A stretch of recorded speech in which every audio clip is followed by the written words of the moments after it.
Hello dear student, doctor Ali's chemistry YouTube channel पर आपનું સ્વાગત છે। આપણે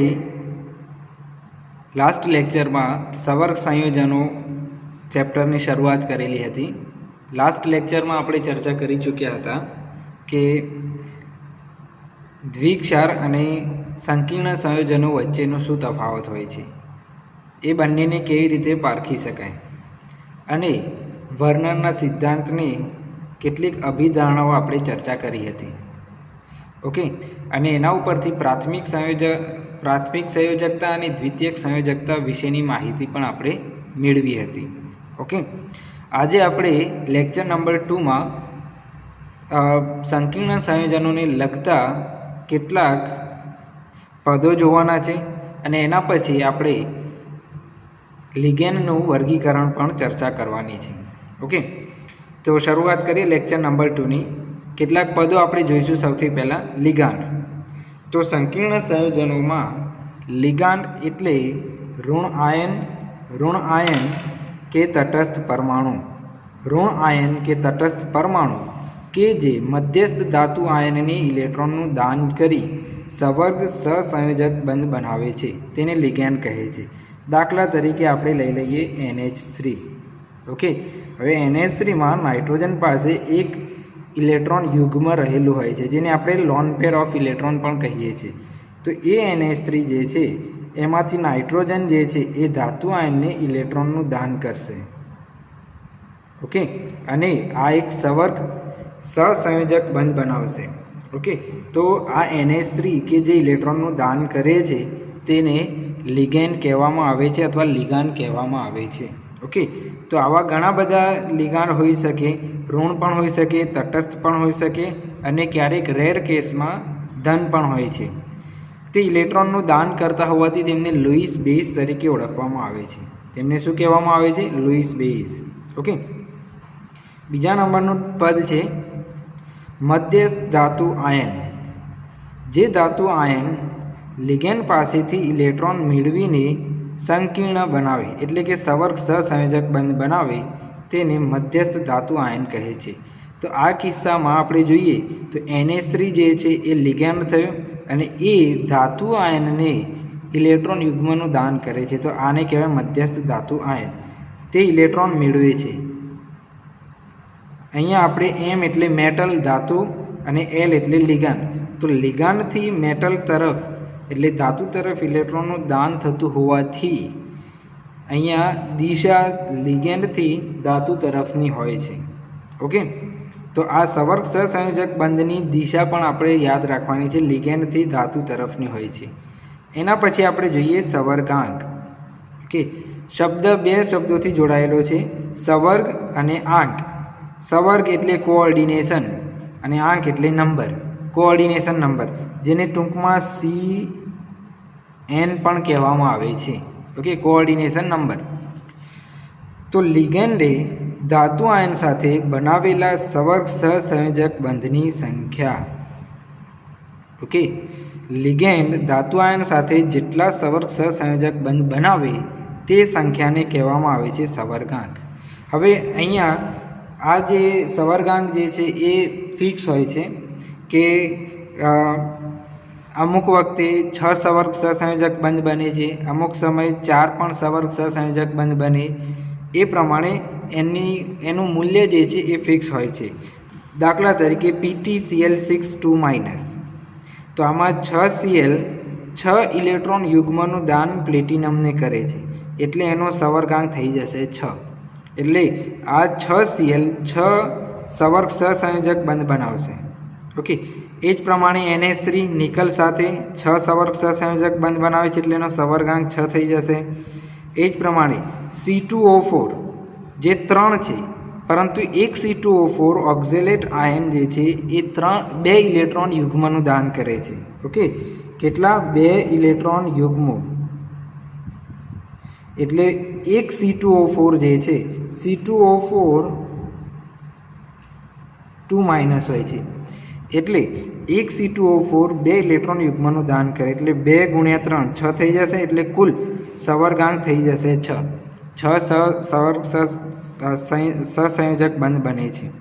ઓકે, એના પછી ઈએન જે છે એ ઈએનમાં પણ એવું છે, આપણે પાછળથી જોઈએ છે કે ઈએનનું બંધારણ શું હોય છે.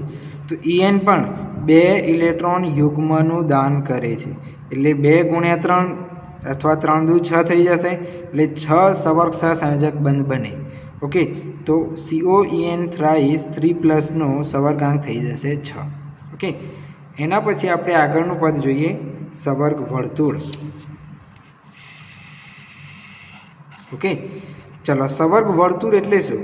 તો આ ઉપરના ઉદાહરણમાં આપણે જોયું કે PT અને Cl એટલે કે આ લિગાન્ડ અને ધાતુ જે વર્તુળમાં એટલે કે આ જે ચોરસ કાઉન્સ છે એ ચોરસ કાઉન્સમાં એકબીજા સાથે સવર્ગ સહસંયોજક બંધ બનાવીને જોડાયેલા હોય છે, જે બિન આયનીય હોય છે, આયનીકરણ થતું નથી. એટલે આ ચોરસ કાઉન્સને કહેવામાં આવે છે સવર્ગ વર્તુળ. એટલે જેમાં ધાતુ આયન અને લિગાન્ડ સવર્ગ સહસંયોજક બંધથી જોડાયેલા હોય તેને સવર્ગ વર્તુળ કોઓર્ડિનેશન સ્ફિયર કહેવામાં આવે છે. તેને ચોરસ કાઉન્સથી દર્શાવવામાં આવે છે, દાખલા તરીકે CONH3 6 ટાઈમ 3+. આ જે છે એને કહેવામાં આવે છે સવર્ગ વર્તુળ. આ ચોરસ કાઉન્સ છે એને. હવે ચોરસ કાઉન્સની અંદર ધાતુ આયન અને આ લિગેન્ડ એ બંને એકબીજાથી સવર્ગ સહસંયોજક બંધથી જોડાયેલા હોય છે. તેના અંદરના આયનો આયનીકરણ પામતા નથી, એટલે આ અંદરના આયનો જે છે એ પાણીમાં છૂટા પડતા નથી, જ્યારે બહારના આયનો આયનીકરણ પામે છે. દાખલા તરીકે K4FeCN6.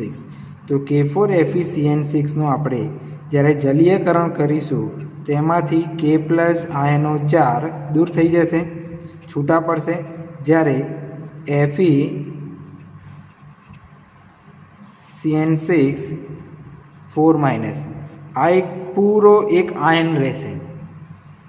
ઓકે, જોડાયેલો જ રહેશે, જેને સવર્ગ વર્તુળ તરીકે ઓળખવામાં આવે છે. શું કહે છે? સવર્ગ વર્તુળ, કોઓર્ડિનેશન સ્ફિયર. ઓકે, ચાલો, એના પછી આપણે આગળનું પદ જોઈએ, ઓક્સિડેશન આંક. ઓકે, હવે ઓક્સિડેશન આંક એટલે મધ્યસ્થ ધાતુ આયન પર રહેલા વીજભારને ઓક્સિડેશન આંક કહેવામાં આવે છે. ઓકે, મધ્યસ્થ ધાતુ આયન પર એટલે કે આ ધાતુ આયન પર કોઓર્ડિનેશન સ્ફિયરમાં એટલે કે સવર્ગ વર્તુળમાં મધ્યસ્થ ધાતુ આયન ઉપર રહેલા વીજભારને એટલે કે એનો ઓક્સિડેશન આંક કહેવામાં આવે છે. હવે વીજભાર કઈ રીતે એ નક્કી કરવો હોય તો આપણે એમાં કઈ રીતે શોધી શકીએ? તો જો FeCN6 4- માં Fe+2, Feનો વીજભાર થઈ જશે +2.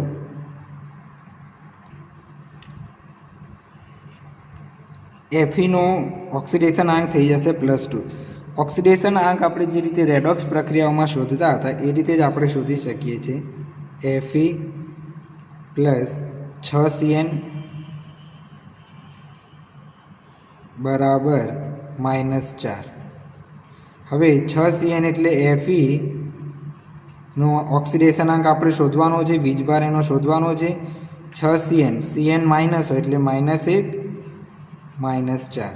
આ -6 બરાબરની પેલી બાજુ જ જશે તો +6 થઈ જશે, અને +6 -4 +6 -4 એટલે Fe બરાબર આપણને મળી જશે +2. ઓકે, આ રીતે આપણે ઓક્સિડેશન આંક નક્કી કરી શકીએ છીએ. ચલો, આનો ઓક્સિડેશન આંક નક્કી કરીએ તો CONH3 6 ટાઈમ 3+. એમાં COનો ઓક્સિડેશન આંક થઈ જાય છે +3. ઓકે, આના માટે આપણને લિગેન્ડનો વીજભાર ખબર હોવો જોઈએ. ઓકે, ચલો, CONH3, તો CO લઈ લીધો, NH3 જે છે 6 છે, 6NH3 +3.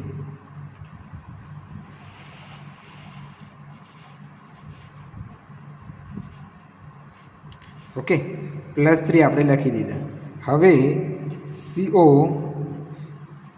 +6NH3, NH3 ઉપર વીજભાર ના હોય એટલે એનો ઓક્સિડેશન આંક 0 લઈ લઈએ, +3 એટલે CO બરાબર +3 આપણને મળી જશે. ઓકે, આમ આપણે કોઈ પણ મધ્યસ્થ ધાતુ આયનનો ઓક્સિડેશન આંક ગણી શકીએ છીએ. ઓકે, ચલો એના પછી આગળના પદ આપણે જોઈએ એ થોડા મહત્ત્વના છે. હોમોલેપ્ટિક અને હિટ્રોલેપ્ટિક સંકીર્ણ. ઓકે, હોમોલેપ્ટિક અને હિટ્રોલેપ્ટિક સંકીર્ણ. ચલો હવે હોમોલેપ્ટિક અને હિટ્રોલેપ્ટિક. હોમો એટલે સમાન, હિટ્રો એટલે જુદા જુદા. ઓકે, હોમો એટલે સમાન અને હિટ્રો એટલે જુદા જુદા. તો જે સંકીર્ણમાં એક જ પ્રકારના લિગેન્ડ આવેલા હોય તો તેને કહેવામાં આવે છે હોમોલેપ્ટિક સંકીર્ણ. દાખલા તરીકે CONH3 6 ટાઈમ 3 + NH3 એક જ પ્રકારના લિગાન્ડ છે તો એને કહેવામાં આવે હોમોલેપ્ટિક સંકીર્ણ. ઉપરના બંને ઉદાહરણોમાં પણ એવું છે, એક જ પ્રકારના લિગાન્ડ છે બંને સંકીર્ણમાં. એટલે આ સંકીર્ણમાં બધા જ CN એક જ પ્રકારના, આ સંકીર્ણમાં બધા જ NH3 એક જ પ્રકારના. એટલે આ બંને જે છે એ હોમોલેપ્ટિક સંકીર્ણો થયા. જ્યારે જે સંકીર્ણમાં એકથી વધુ પ્રકારના લિગેન્ડ હોય, સરખા લિગેન્ડ ના હોય, તો એને કહેવામાં આવે છે હિટ્રોલેપ્ટિક. દાખલા તરીકે CONH3 4 ટાઈમ Cl2. તો આ સવર્ગ વર્તુળની અંદર બધા જ લિગેન્ડ સરખા નથી, NH3 અને Cl2 છે. ઓકે, તો NH3 અને Cl બે અલગ અલગ પ્રકારના લિગેન્ડ થયા તો એને કહેવામાં આવે છે હિટ્રોલેપ્ટિક સંકીર્ણ. ઓકે, તો હોમોલેપ્ટિક અને હિટ્રોલેપ્ટિક સંકીર્ણમાં ફરીથી એકવાર કે સમાન પ્રકારના લિગાન્ડ હોય તો એને કહેવામાં આવે છે હોમોલેપ્ટિક, અને જુદા જુદા પ્રકારના લિગાન્ડ હોય તો એને કહેવામાં આવે છે હિટ્રોલેપ્ટિક સંકીર્ણ. ઓકે, ચલો એના પછી આપણે આગળ જોઈએ 7મા નંબરનું પદ જે છે એ બહુકેન્દ્રીય સંકીર્ણ. ઓકે, શબ્દો પરથી આપણને ખબર પડે છે બહુકેન્દ્રીય એટલે એક કરતાં વધારે કેન્દ્રો હોય. ઓકે, હવે કેન્દ્રમાં શું હોય છે આપણને ખબર છે, કેન્દ્રમાં ધાતુ આયન રહેલો હોય છે. ઓકે, તો જે સંકીર્ણમાં એક કરતાં વધુ ધાતુ આયન હોય, આ બધા જ ઉદાહરણ આપણે જોઈ ચૂક્યા, બધા જ ઉદાહરણમાં ધાતુ આયન એક જ હતો. પણ જો ધાતુ આયન એક કરતાં વધારે હોય તો એને કહેવામાં આવે છે બહુકેન્દ્રીય. ઓકે, મલ્ટી તો K2Cr2 અહીંયા જોઈ શકો છો કે Cr એટલે કે મધ્યસ્થ ધાતુ આયનો 2 છે તો એને આપણે કહીશું બહુકેન્દ્રીય સંકીર્ણ. ઓકે, અને એક છેલ્લું પદ આપણે હવે જોઈ લઈએ.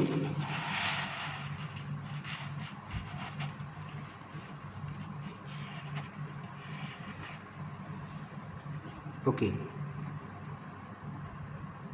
છેલ્લું પદ જે છે એ છે સવર્ગ પોલીહેડ્રા એટલે કે આકાર. તો જ્યારે લિગેન્ડ ધાતુ આયન સાથે સવર્ગ સહસંયોજક બંધ બનાવે છે ત્યારે તે એક ચોક્કસ ગોઠવણીમાં ગોઠવાય છે. ઓકે, ગમે તેમ જોડાઈ જતો નથી, કેમ કે સવર્ગ સહસંયોજક બંધ જે છે એ દિશાકીય હોય છે. કેવો હોય છે? દિશાકીય. અને દિશાકીય હોય તો એ ચોક્કસ રચના બનાવે, ચોક્કસ ગોઠવણી બનાવે અને ચોક્કસ આકાર પણ બનાવે.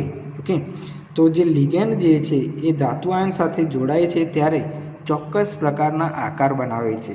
દાખલા તરીકે અષ્ટફલકીય આકાર તમે જોઈ શકો છો, ઉપર નીચે, અને આ ચોરસમાં 4 લિગેન્ડ છે ને ઉપર અને નીચે પણ લિગેન્ડ છે. ઓકે, સમચતુષ્ફલકીય આકાર પણ આપણે જોઈ શકીએ છીએ. ઓકે, આ રીતે સમચતુષ્ફલકીય 4 લિગેન્ડ જોડાયેલા છે સમચતુષ્ફલકીયમાં, અહીંયા 6 લિગેન્ડ છે, જ્યારે બીજા 4 લિગેન્ડ જે છે એ સમતલીય ચોરસ. હવે અહીંયા એક જ સમતલમાં બધા લિગેન્ડ છે એટલે એક જ લાઇનથી દર્શાવવામાં આવે છે, જ્યારે અહીંયા આ લિગેન્ડ પાછળની બાજુ છે, આગળની બાજુ છે, 3Dમાં દર્શાવવામાં આવેલા છે. અહીંયા પણ એવું જ છે, આગળ અને પાછળ. આ આગળની બાજુ છે, જ્યારે આ ડોટેડ લાઇન જે છે એ પાછળની બાજુ. એના પછી એ ચોરસ પિરામિડ, એટલે આ 4 લિગેન્ડને આપણે જોડી દઈશું તો ચોરસ, અને આ ઉપર એનો પિરામિડ બની જશે. ઓકે, અને ત્રીજા નંબરમાં છે ત્રિકોણીય દ્વિપિરામિડ. તો ત્રિકોણીય દ્વિપિરામિડ એટલે અહીંયા આપણે જોઈ શકીએ છીએ ત્રિકોણ બને છે અને ઉપર અને નીચે 2 પિરામિડ બને છે, એટલે એને કહેવામાં આવે છે ત્રિકોણીય દ્વિપિરામિડ. ઓકે, તો આ પ્રમાણે લિગેન્ડ જે છે એ ધાતુ આયન, મધ્યસ્થ ધાતુ આયન સાથે જુદી જુદી ગોઠવણી બનાવે છે, જેને સવર્ગ પોલીહેડ્રા તરીકે ઓળખવામાં આવે છે, કોઓર્ડિનેશન પોલીહેડ્રન તરીકે ઓળખવામાં આવે છે. ઓકે, ચાલો તો વિદ્યાર્થી મિત્રો ફરીથી આપણે કેટલા પદો જોયા? લિગેન્ડ, ઋણ આયન કે જે તટસ્થ પરમાણુ જે મધ્યસ્થ ધાતુ આયનને ઇલેક્ટ્રોનનું દાન કરે, મધ્યસ્થ ધાતુ આયન કે જે લિગેન્ડ સાથે બંધ બનાવે, સંવર્ગાંક લિગેન્ડ ધાતુ આયન સાથે બનાવેલા સંવર્ગ સહસંયોજક બંધની સંખ્યા, સંવર્ગ વર્તુળ, ઓક્સિડેશન આંક, હોમોલેપ્ટિક અને હિટ્રોલેપ્ટિક સંકીર્ણો. બધા જ લિગેન્ડ સરખા હોય તો હોમોલેપ્ટિક, લિગેન્ડ જુદા જુદા હોય તો હિટ્રોલેપ્ટિક. બહુકેન્દ્રીય સંકીર્ણ એક કરતાં વધુ ધાતુ હોય તો બહુકેન્દ્રીય સંકીર્ણ કહેવાય. અને છેલ્લે સંવર્ગ પોલીહેડ્રા. તો આપણે આટલા પદોની ચર્ચા કરી. ઓકે, આ બધા બેઝિક પદો છે જે આગળ આપણને સંકીર્ણ સંયોજનો ચેપ્ટર માટે ખૂબ જ અગત્યના છે. ઓકે, ચલો એના પછી આપણે આગળ ચર્ચા કરીએ કે લિગેન્ડ જે છે એનું વર્ગીકરણ.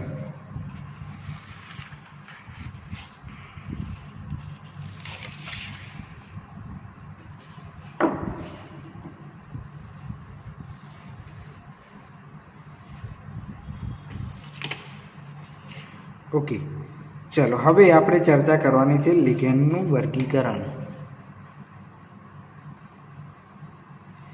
તો લિગેન્ડનું વર્ગીકરણ કેમ ચર્ચા કરવાની છે એ પહેલાં આપણે જોઈ લઈએ. તો કેટલાક લિગેન્ડ એવા હોય છે કે જે એક જ ઇલેક્ટ્રોન યુગ્મનું દાન કરે, જ્યારે કેટલાક લિગેન્ડ એવા હોય છે કે જેનો એક જ અણુ 2 ઇલેક્ટ્રોન યુગ્મનું દાન કરે, અથવા 3 ઇલેક્ટ્રોન યુગ્મનું દાન કરે, 4, 5, 6 ઇલેક્ટ્રોન યુગ્મનું દાન કરે છે. આથી આપણે જોઈ લઈએ કે કયા કયા લિગેન્ડ કેટલા ઇલેક્ટ્રોનનું દાન કરી શકે છે. ઓકે, તો લિગેન્ડના વર્ગીકરણમાં આપણે સૌથી પહેલાં જોઈએ એકદંતીય લિગેન્ડ. શબ્દ ઉપરથી ખબર પડે છે કે એકદંતીય લિગેન્ડ એટલે એક ઇલેક્ટ્રોન યુગ્મનું દાન કરે. એક જ અણુ 1 ઇલેક્ટ્રોન યુગ્મનું દાન કરે. તો એક જ અણુ એક જ સંવર્ગ સહસંયોજક બંધ ધાતુ આયન સાથે બનાવે. ઓકે, અહીંયા એકદંતીય લિગેન્ડ જે છે એ ઇલેક્ટ્રોન યુગ્મનું એક જ ઇલેક્ટ્રોન યુગ્મનું દાન કરે છે. કોને? મધ્યસ્થ ધાતુ આયનને. કે એક જ સંવર્ગ સહસંયોજક બંધ બનાવે એક અણુ.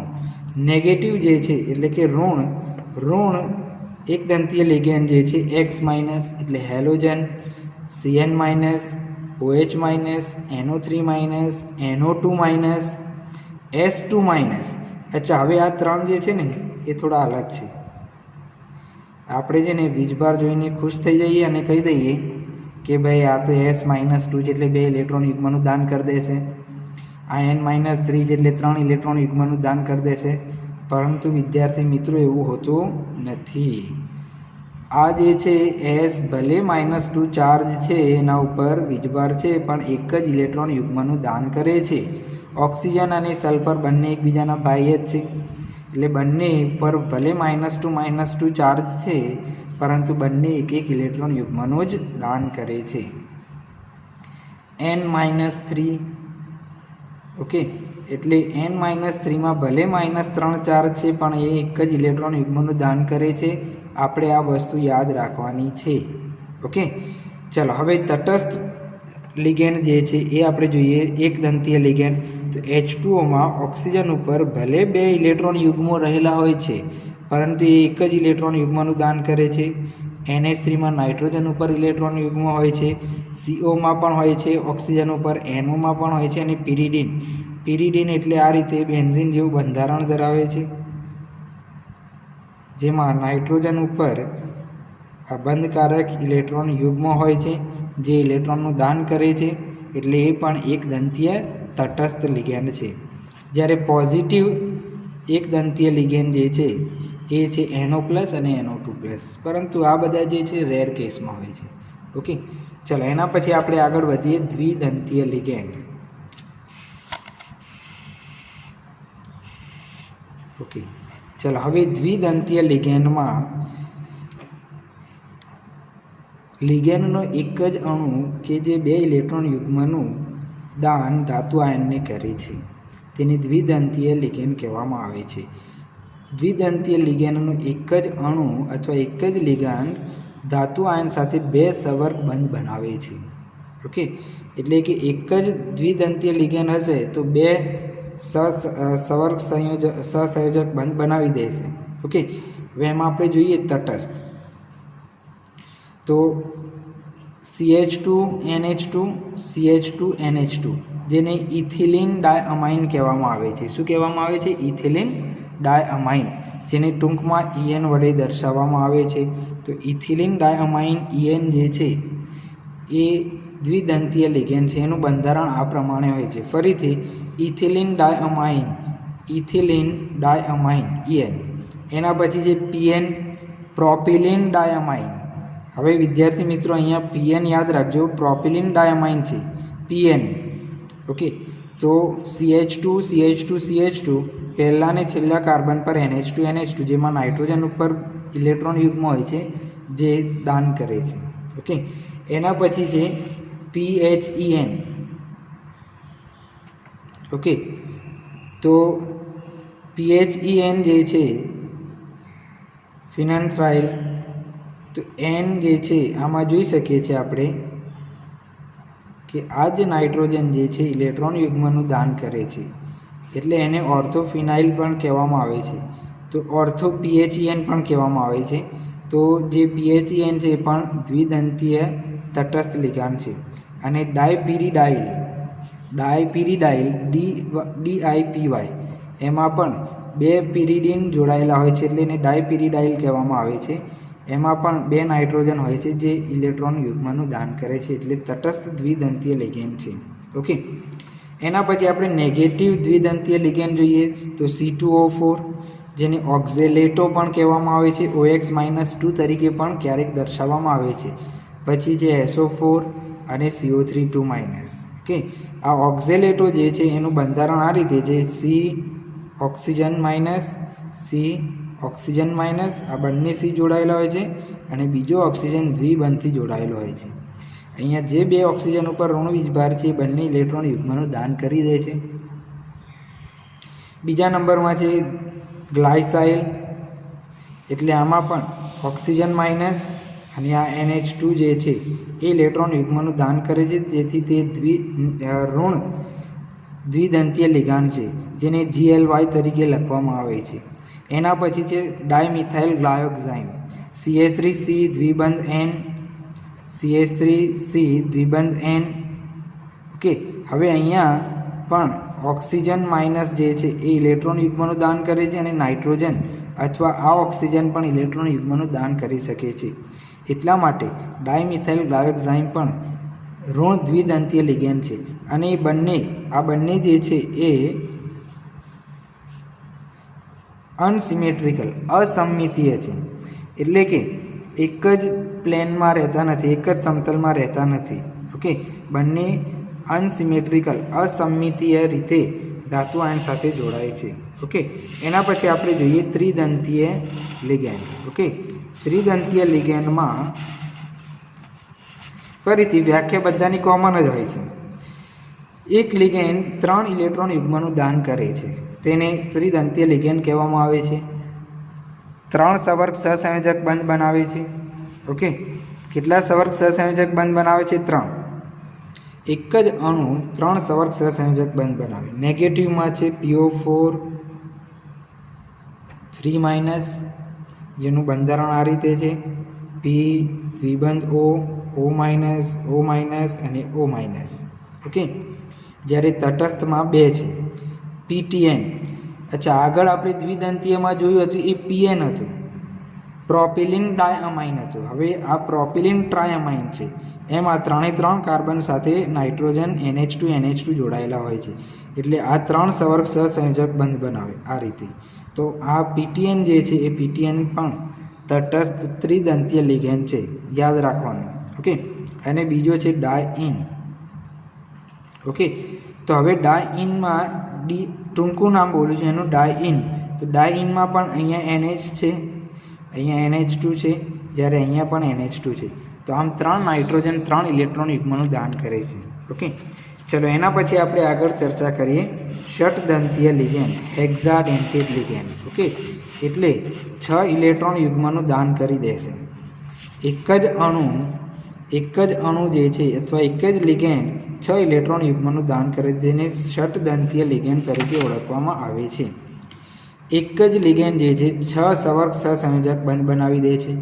ઓકે, દાખલા તરીકે EDTA4-. ઓકે, હવે EDTA4- નું બંધારણ જે છે એનું પૂરું નામ જે છે ethylene diamine tetra acetate. Okay,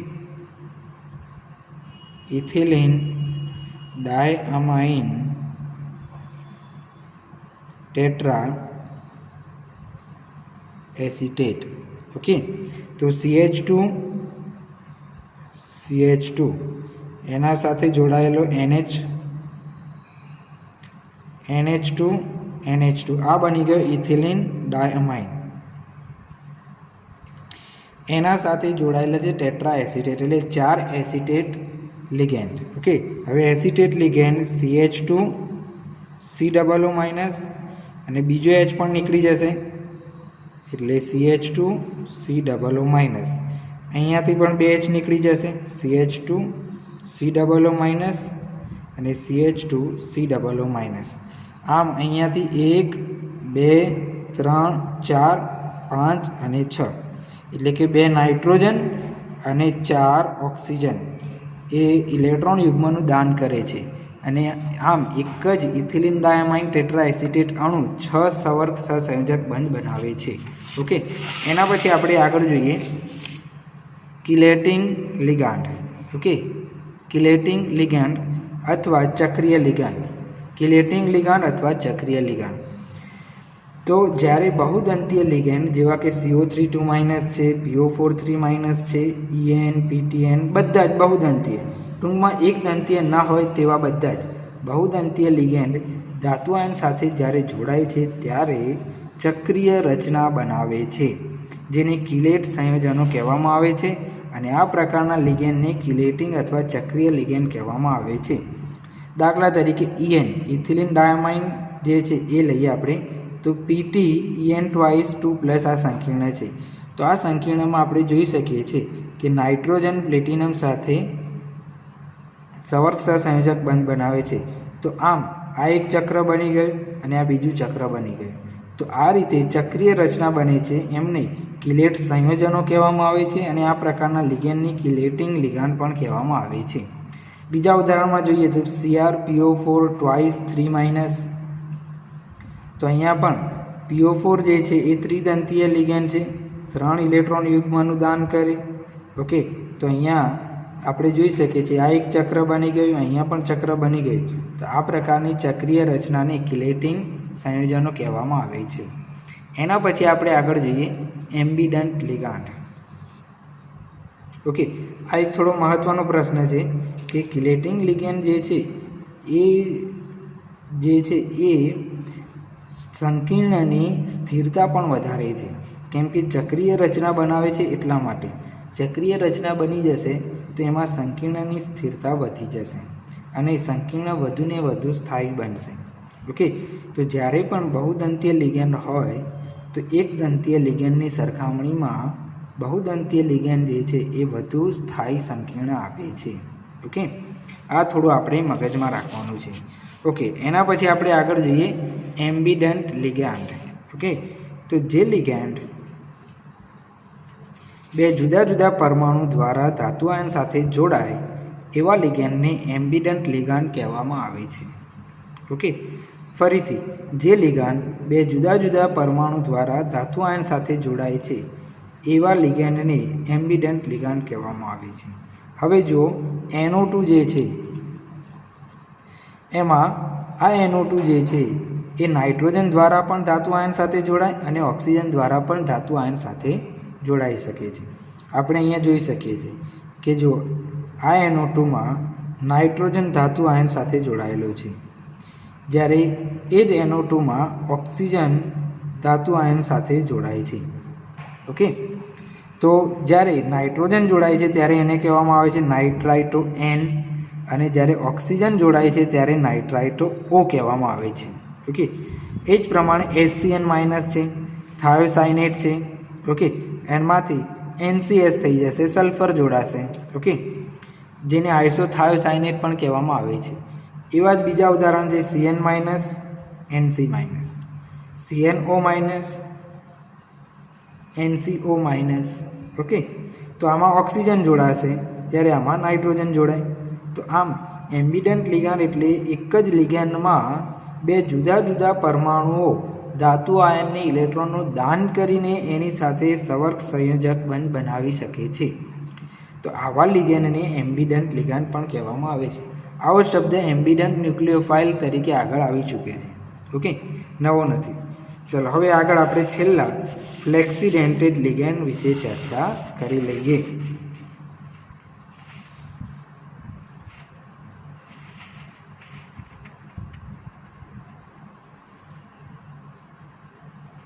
okay, ચાલો હવે ફ્લેક્સિડેન્ટ લિગેન્ડ એટલે શબ્દ ઉપરથી ખબર પડે છે કે ફ્લેક્સિબલ હશે. ઓકે વિદ્યાર્થી મિત્રો, ફ્લેક્સિબલ હશે.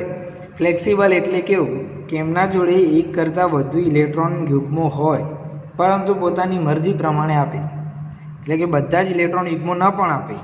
એમની ઈચ્છા થઈ કે ભાઈ મારી પાસે 4 ઇલેક્ટ્રોન યુગ્મો છે પણ મારે 4 ઇલેક્ટ્રોન યુગ્મોનું દાન કરવું નથી. મારે તો માત્ર એક જ ઇલેક્ટ્રોન યુગ્મનું દાન કરવું છે અથવા તો 2 ઇલેક્ટ્રોન યુગ્મનું દાન કરવું છે ને બાકીના 2 ઇલેક્ટ્રોન યુગ્મનું દાન કરવું નથી. તો ફ્લેક્સિબલ છે. ઓકે, તો ફ્લેક્સિડેન્ટેડ લિગાન્ડ એટલે કેટલાક લિગેન્ડ તેમના બધા જ ઇલેક્ટ્રોન યુગ્મો અથવા બધા જ ઇલેક્ટ્રોન દાતા પરમાણુઓ દ્વારા ધાતુ આયન સાથે બંધ બનાવતા નથી અથવા તેમની પાસે જેટલા ઇલેક્ટ્રોન યુગ્મો અવેલેબલ હોય એ બધા જ ઇલેક્ટ્રોન યુગ્મો દાન કરતા નથી. તેવા લિગેન્ડને ફ્લેક્સિડેન્ટેડ લિગેન્ડ કહેવામાં આવે છે. ઓકે, દાખલા તરીકે SO4 2-, CO3 2-, EDTA 4-. અહીંયા SO4 2- માં 2 ઇલેક્ટ્રોન યુગ્મનું દાન કરી શકે છે પરંતુ ક્યારેક એ માત્ર 1 ઇલેક્ટ્રોન યુગ્મનું દાન પણ કરે છે. એટલે એને કહેવામાં આવે છે એક દંતીય લિગેન્ડ. ક્યારેક બની જાય છે, ક્યારેક દ્વિદંતીય લિગેન્ડ બની જાય છે.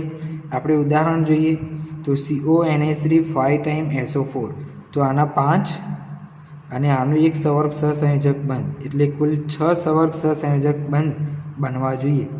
ઓકે, તો આમાં જોઈએ તો SO4 જે છે એક જ ઇલેક્ટ્રોન યુગ્મનું દાન કરે છે માટે SO4 2- એક દંતીય લિગેન્ડ છે. ઓકે, જ્યારે નીચેના કિસ્સામાં આપણે જોઈએ, નીચેનું ઉદાહરણ છે 4 NH3. ઓકે, અને 6 સંવર્ગાંક બનાવવા માટે SO4 જે છે એ 2 ઇલેક્ટ્રોન યુગ્મનું દાન કરે. એટલે અહીંયા SO4 2- જે છે એ 2 ઇલેક્ટ્રોન યુગ્મનું દાન કરે છે માટે એ SO4 2- જે છે દ્વિદંતીય લિગેન્ડ તરીકે વર્તે છે. તો અહીંયા SO4 2- ક્યારેક એક દંતીય લિગેન્ડ તરીકે વર્તે છે જ્યારે ક્યારેક દ્વિદંતીય લિગેન્ડ તરીકે વર્તે છે. તો એને કહેવામાં આવે છે ફ્લેક્સિડેન્ટેડ લિગેન્ડ. હવે આપણને ખબર તો પડી જ જશે કે SO4 મોટા ભાગના કિસ્સાઓમાં દ્વિદંતીય હોય છે, રેર કેસમાં જ એક દંતીય હોય છે. ઓકે, આપણને સંકીર્ણ પરથી ખબર પડી જશે કે SO4 એક દંતીય છે કે દ્વિદંતીય. ઓકે, ચલો એના પછી EDTAનું એક ઉદાહરણ લઈ લઈએ. તો અહીંયા છે Fe EDTA-. તો અહીંયા EDTA 6 ઇલેક્ટ્રોન યુગ્મનું દાન કરે છે. ઓકે, માટે EDTA 4- જે છે ષટદંતીય છે. આપણે EDTAનું બંધારણ જોયું તો EDTAના બંધારણમાં આ પ્રમાણે હતું ને બંધારણ. તો EDTAના બંધારણમાં -4 વીજભાર હતો. ઓકે, વીજભાર કેટલો? -4. અહીંયા 4 ઓક્સિજનનો -4 વીજભાર. અને કેટલા ઇલેક્ટ્રોન યુગ્મનું દાન કરે તો 1 2 3 4 5 અને 6 ઇલેક્ટ્રોન યુગ્મનું દાન કરી દે. ઓકે, તો આપણે અહીંયા આ કેસમાં જોઈએ તો Fe EDTA- જે સંકીર્ણ છે એ સંકીર્ણમાં EDTA 6 ઇલેક્ટ્રોન યુગ્મનું દાન કરે છે માટે EDTA 4- જે છે એ ષટદંતીય છે. પરંતુ બીજા ઉદાહરણમાં જો Fe EDTA Cl2, તો આ Cl2ના 2 ઇલેક્ટ્રોન યુગ્મો અને EDTAના 4 ઇલેક્ટ્રોન યુગ્મો હશે ત્યારે 6 ઇલેક્ટ્રોન યુગ્મો થાય અને સંવર્ગાંક 6 થાય. તો અહીંયા EDTA 4- જે છે એ ચતુર્થ દંતીય લિગેન્ડ તરીકે વર્તશે. એના પાસે કુલ 6 ઇલેક્ટ્રોન યુગ્મો અવેલેબલ છે આપવા માટે ધાતુ આયનને, છતાં પણ 4 ઇલેક્ટ્રોન યુગ્મો જ આપે છે, એટલે ચતુર્દંતીય લિગેન્ડ છે. તો આમ ફ્લેક્સીડેન્ટેડ લિગેન્ડ જે છે એ એમના પાસે રહેલા બધા જ ઇલેક્ટ્રોન યુગ્મ ક્યારેક દાન કરે છે, ક્યારેક નથી પણ કરતા.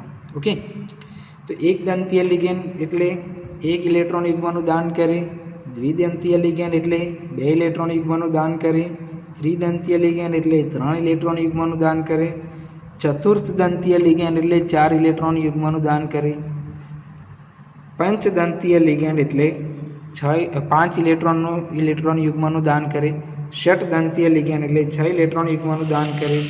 આમ જેટલા ઇલેક્ટ્રોન યુગ્મનું દાન કરે એ પ્રમાણે એનું નામ આપવામાં આવે છે. આપણે ખાસ કરીને યાદ રાખવાના છે ઉદાહરણો. આપણને યાદ થઈ જવું જોઈએ કે EN જે છે એ દ્વિદંતીય લિગેન્ડ છે, PN પણ દ્વિદંતીય લિગેન્ડ છે, PHEN DIPY એ પછી C2O4 SO42- CO32- પછી GLY ગ્લાયસાઇન ડાયમિથાઇલ ગ્લાયોક્સાઇન DMG. ત્રિદંતીય લિગેન્ડના ઉદાહરણમાં છે PO4 3- PTN. ઓકે, PN જે છે એ દ્વિદંતીય, જ્યારે PTN 3 અક્ષર આવે અહીંયા, PTN એટલે ત્રિદંતીય, જ્યારે PN જે હતો એ PNમાં 2 અક્ષરો હતા તો દ્વિદંતીય. ઓકે, DIN એ પણ ત્રિદંતીય લિગેન્ડ છે. ઓકે, ષટદંતીય લિગેન્ડમાં 1 અને 1 માત્ર EDTA એકલો જ છે. ઓકે, 1 અને માત્ર 1 EDTA જ છે.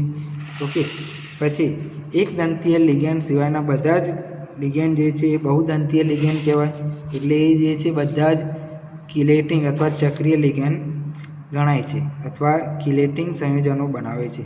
એમ્બિડન્ટ લિગેન્ડ બંને બાજુથી જોડાઈ શકે, અને ફ્લેક્સીડેન્ટેડ લિગેન્ડ. તો વિદ્યાર્થી મિત્રો, આ પ્રમાણે આપણે આજે અહીંયા સુધી ચર્ચા કરીશું. ઓકે, કે આજના લેક્ચરમાં આપણે સવર્ગ સહસંયોજનોને અનુલક્ષીને કેટલાક પદો જોયા. ઓકે, 7 કે 8 પદો જોયા, અને એના પછી આપણે લિગેન્ડનું વર્ગીકરણ ચર્ચા કરી. ઓકે, આવતા લેક્ચરમાં આપણે સંકીર્ણની સ્થિરતા અને સંકીર્ણનું નામકરણ એના વિશે આપણે ચર્ચા કરીશું.